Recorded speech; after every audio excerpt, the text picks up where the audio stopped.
Halo teman-teman semua, selamat datang di channel Top 5 Infonesia. Channel yang membahas semua info menarik dari seluruh dunia. Sepanjang sejarah, sejumlah bencana tsunami terbesar pernah melanda Indonesia. Akibat bencana alam tersebut, ratusan hingga ribuan orang menjadi korban meninggal dunia. Badan Meteorologi, Klimatologi, dan Geofisika atau lebih dikenal BMKG menjelaskan, Indonesia merupakan wilayah aktif dan rawan gempa bumi. Indonesia punya potensi bencana gempa yang bisa terjadi kapan saja dengan berbagai kekuatan baik skala kecil ataupun besar. Namun BMKG juga mengimbau agar masyarakat tetap tenang dan tidak terpancing isu yang tidak bisa dipertanggungjawabkan kebenarannya. BMKG menyebutkan hingga saat ini belum ada teknologi yang bisa memprediksi gempa dengan tepat dan akurat, termasuk meramalkan waktu, tempat, dan kekuatan gempa tersebut. Sehingga BMKG tidak pernah mengeluarkan informasi prediksi gempa bumi. Mengutip dari laman resmi BMKG, Indonesia terletak pada 3 lempeng, yaitu Indo-Australia, Eurasia, dan Pasifik. Kondisi geografis itu membuat Indonesia memiliki tingkat kerawanan gempa yang tinggi. Gempa yang terjadi di daerah lautan biasanya berpotensi menimbulkan tsunami. Sejarah mencatat bahwa Indonesia sering dilanda bencana tsunami yang bahkan salah satunya diakui menjadi paling dahsyat di dunia. Berikut ini infografis 10 bencana tsunami dengan jumlah korban paling banyak di Indonesia.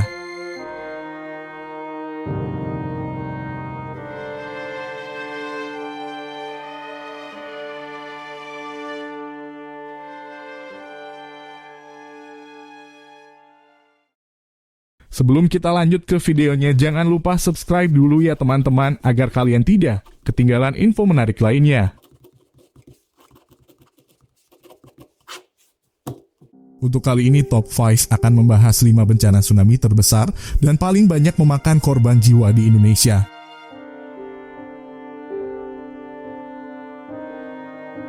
Lima, Tsunami Palu tahun 2018. Pada 28 September 2018, gempa bumi mengguncang Kabupaten Donggala dan Kota Palu. Setelahnya gempa susulan bermunculan dan memicu gelombang tsunami yang memorak-porandakan bumi Tadulako dan sekitarnya. Di Palu, gempa mengguncang hingga berkekuatan 7,4 skala Richter. Dilaporkan bahwa pusat gempa di kedalaman 10 km. Sedangkan posisi pusat gempa ini pada arah 27 km timur laut Donggala. Tak berapa lama kemudian, Badan Meteorologi, Klimatologi, dan Geofisika atau BMKG mengeluarkan peringatan tsunami. BMKG memperingatkan gelombang laut akan mencapai setengah sampai 3 meter. 3 hingga 6 menit kemudian, Kota Palu diterjang ombak setinggi 6 meter. Kejadian yang begitu cepat membuat banyak masyarakat tidak punya banyak waktu untuk menyelamatkan diri dari terjangan ombak. Selain itu, banyak juga orang yang tidak mengetahui peringatan tsunami dikarenakan jaringan komunikasi yang putus akibat guncangan gempa sebelumnya. Setelah gempa dan tsunami, Palu kembali menghadapi fenomena alam yaitu likuifaksi. Guncangan yang ditimbulkan gempa menyebabkan tanah kehilangan ikatan. Hal tersebut mengakibatkan tanah larut seperti air, lalu mengalir membawa bangunan dan kendaraan di atasnya. Likuifaksi berlangsung pada tanah berpasir yang mudah terendam air, seperti tanah di Kota Palu yang dekat dengan laut. Akibatnya lebih dari 2.000 orang dinyatakan meninggal dunia dalam bencana tsunami ini. Didapati paling banyak ada di Kota Palu sebesar 1.600 orang dan disusul Sigi kemudian Parigi. Sementara itu korban yang mengungsi sebanyak 82.000 orang dan 8.000 orang pengungsi berada di luar Sulawesi. 4.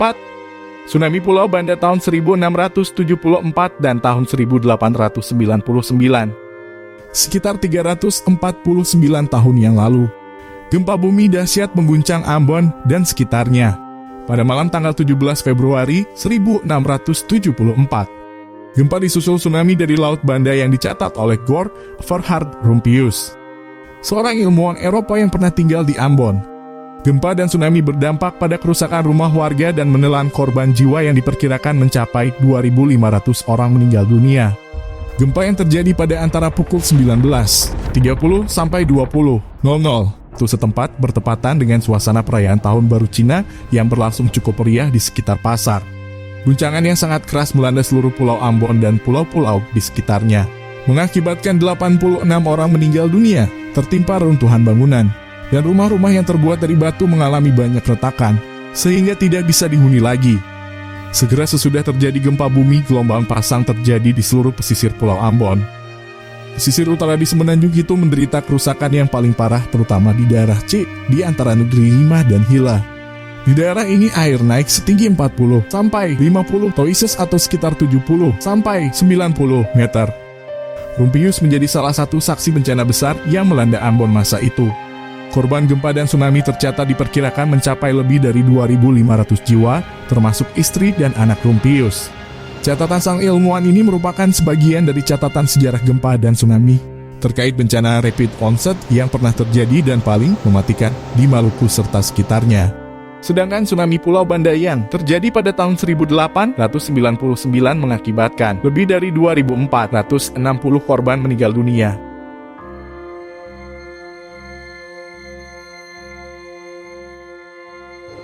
Tiga, tsunami Pulau Flores tahun 1992. Pada tanggal 12 Desember 1992 pukul 13.29 WITA, terjadi gempa bumi berkekuatan 7,8 Richter di lepas pantai Flores. Gempa bumi ini menyebabkan tsunami setinggi 36 meter yang menghancurkan rumah-rumah di pesisir pantai Flores, membunuh setidaknya 2.500 jiwa. 500 orang hilang, 447 orang luka-luka, dan 5.000 orang mengungsi. Gempa ini sedikitnya menghancurkan 18.000 rumah, 113 sekolah, 90 tempat ibadah, dan lebih dari 65 tempat lainnya. Kabupaten yang terkena gempa ini ialah Kabupaten Sika, Kabupaten Ngada, Kabupaten Ende, dan Kabupaten Flores Timur. Kota yang paling parah ialah Maumere. Lebih dari 1.000 bangunan hancur dan rusak berat. Gempa berkekuatan 7,5 ini berpusat di kedalaman 35 km barat laut kota Maumere. Tsunami hebat terjadi karena gempa tersebut memicu longsor di bawah laut. Peristiwa gempa disertai tsunami di Flores tidak terdokumentasi dengan baik di dalam negeri.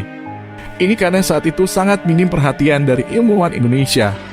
Seperti ditulis nationalgeography.co.id, hingga tahun 1992.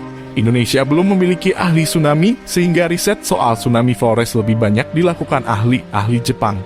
Perhatian kalangan ilmuwan Indonesia terhadap tsunami baru terbangkitkan setelah tsunami Aceh.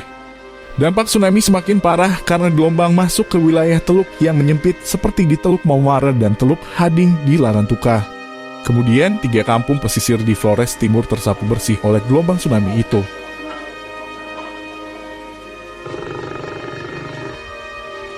2. Tsunami Pulau Lampung tahun 1883. Tsunami ini terjadi karena letusan Gunung Krakatau tahun 1883, yang pada saat itu Indonesia masih bernama Hindia Belanda. Pada tanggal 27 Agustus 1883, 2/3 bagian Krakatau runtuh dalam sebuah letusan berantai, melenyapkan sebagian besar pulau di sekelilingnya. Letusan ini adalah salah satu letusan gunung api paling mematikan dan paling merusak dalam sejarah. Jumlah korban jiwa yang dicatat oleh pemerintah Hindia Belanda pada waktu itu adalah 36.417. Dengan rincian 165 kampung hancur total, 132 kampung hancur sebagian. Namun beberapa sumber menyatakan bahwa jumlah korban jiwa melebihi 120.000. Dampak letusan ini juga bisa dirasakan di seluruh penjuru dunia. Wilayah-wilayah di Selat Sunda dan sejumlah wilayah di pesisir Sumatera turut terkena dampak aliran piroklastik gunung berapi. Energi yang dilepaskan dari ledakan diperkirakan setara dengan 200 megaton TNT, kira-kira hampir 4 kali lipat lebih kuat dari SAR bomba. Senjata termonuklir paling kuat yang pernah diledakkan di bumi. Pada tengah hari tanggal 27 Agustus 1883, hujan abu panas turun di Ketimbang. Kurang lebih 1.000 orang tewas akibat hujan abu ini. Tak satu pun yang selamat dari total 3.000 orang penduduk Pulau Sebesi yang jaraknya sekitar 13 km dari Krakatau. Setelah letusan Gunung Krakatau, suhu rata-rata musim panas bumi di belahan utara turun hingga 1,2 derajat Celcius. Cuaca pun kacau hingga bertahun-tahun. Sementara itu suhu tak kembali normal hingga tahun 1888. Curah hujan di California Selatan dan Los Angeles pun meningkat. Itu karena letusan Gunung Krakatau menyumbangkan gas sulfur dioksida yang luar biasa tinggi ke lapisan stratosfer. Kemudian senyawa ini disebarkan oleh angin ke seluruh planet dan meningkatkan asam sulfat. Akibatnya selama bertahun-tahun langit di seluruh dunia dibuat gelap akibat abu yang bertebaran. 1. Tsunami Aceh tahun 2004. Setelah 18 tahun berlalu, peristiwa gempa bumi dan gelombang tsunami pada 26 Desember 2004 masih tergambar jelas bagi seluruh masyarakat Aceh. Bagaimana tidak? Bermula dari gempa magnitudo berkekuatan 9,3 skala Richter yang terjadi sekitar pukul 7.59 waktu Indonesia Barat. Gempa berlangsung selama 10 menit dan berpusat di Samudra Hindia pada kedalaman sekitar 10 km di dasar laut. Disusul gelombang laut dengan ketinggian hingga 30 meter dan kecepatan mencapai 100 meter per detik atau 360 km per jam. Dalam 30 menit, terjangan gelombang tsunami langsung meluluh lantakan sebagian wilayah pesisir Aceh. Ini adalah gempa bumi terbesar ketiga yang pernah tercatat di seismograf dan durasi patahan terpanjang sepanjang sejarah antara 8,3 dan 10 menit. Gempa ini menyebabkan seluruh planet bumi bergetar 1 cm dan memicu aktivitas gempa di berbagai wilayah termasuk Alaska. Energi yang dilepaskan di permukaan bumi oleh gempa dan tsunami Samudra Hindia 2004 diperkirakan sebesar 26 megaton TNT. Energi ini setara dengan 1.500 bom atom Hiroshima, tetapi sedikit lebih kecil daripada Tsar Bomba, senjata nuklir terbesar yang pernah diledakkan. Total nilai kerugian ditaksir menyentuh angka 4,5 miliar dolar kala itu. Hal ini membuat PBB menyatakan bahwa tsunami Aceh merupakan salah satu bencana kemanusiaan terbesar yang pernah terjadi. Bumi selam di Mekah porak-poranda, tak berbentuk. Berdasarkan data PBB pada Januari 2005 dulu korban meninggal mencapai 230.000 jiwa lebih. 500.000 orang kehilangan tempat tinggal. Hingga Presiden Republik Indonesia saat itu, Susilo Bambang Yudhoyono menetapkan 3 hari sebagai hari berkabung. Masyarakat internasional secara keseluruhan menyumbangkan lebih dari 14 miliar dolar dalam bentuk bantuan kemanusiaan. Seluruh dunia hadir mengulurkan tangan membantu Aceh. Proses rehabilitasi dan rekonstruksi berlangsung sejak 2005 hingga 2009 dan berhasil memulihkan kondisi Aceh. Rumah-rumah dan berbagai infrastruktur terbangun selama itu. Hal tersebut sangat disyukuri oleh seluruh masyarakat Aceh. Dapat dilihat dari banyaknya monumen berbagai bahasa di dunia berada di lapangan Blang, Padang, Kota Banda Aceh.